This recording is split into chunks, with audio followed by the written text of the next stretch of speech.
আপনাদের বাড়িতে আগুনের কলকার মতন এসে আমরা সব কেমন হয়ে গেছি, আর গোটা তার সব ছিঁড়ে গেছে। আর তারপরে হচ্ছে গোটা আড়ি টাড়ি ভেঙে, অ্যাডভেস্টার ভেঙে গোটা দুয়ারকে ছুটি নিয়ে সমস্ত কিছু বেরিয়ে চলে গেছে। আর আমার আসে কেমন হয়ে গিয়েছে। এই বজ্রাঘাত পড়েছিল? হ্যাঁ, বজ্রাঘাত করে। কাদের বাড়ি এটা? এটা হচ্ছে হরেকৃষ্ণ দাস আর হচ্ছে অঞ্জন দাস।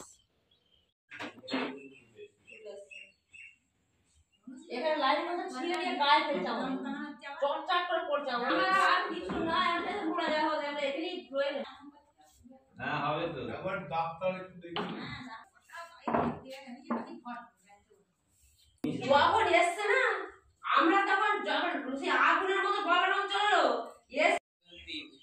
দুয়ারে টাঙ্গাতে পড়েছিল অজ্ঞান থেকে। সবাই খেয়ে দিবি, গাছটাকে কেটে দেবো। এরকম আগুনের ঝাল তুমি এইখান থেকে ওইখানে ওই জায়গাটা বলো দেখি।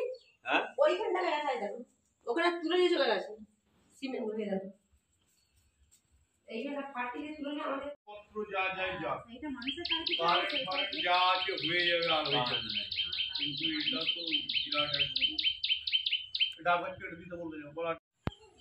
আজকে লক্ষ্মীপুর গ্রামে এখানে কি হয়েছে? আমি যা শুনলাম আমাদের লক্ষ্মীপুর গ্রামের মানুষের কাছে শুনলাম যে হরেকৃষ্ণ দাস ওনাদের বাড়িতে কালকে প্রবল হচ্ছে যখন মেঘ এবং বৃষ্টিপাত হচ্ছিল সেই সময় বজ্রপাত হয়। সেই বজ্রপাতটা সোজাসুজি গিয়ে ডাব গাছে পড়ে এবং ওনাদের যে দুয়ারে সিমেন্টের খুঁটি সব একদম ফাটিয়ে দিয়েছে, আট দিয়েছে। আর হচ্ছে সেই জায়গায় দাঁড়িয়ে আমি আজকে দেখতে এসেছিলাম, ওনাদেরকে আমি জিজ্ঞাসা করলাম কেমন আছেন আর আছেন।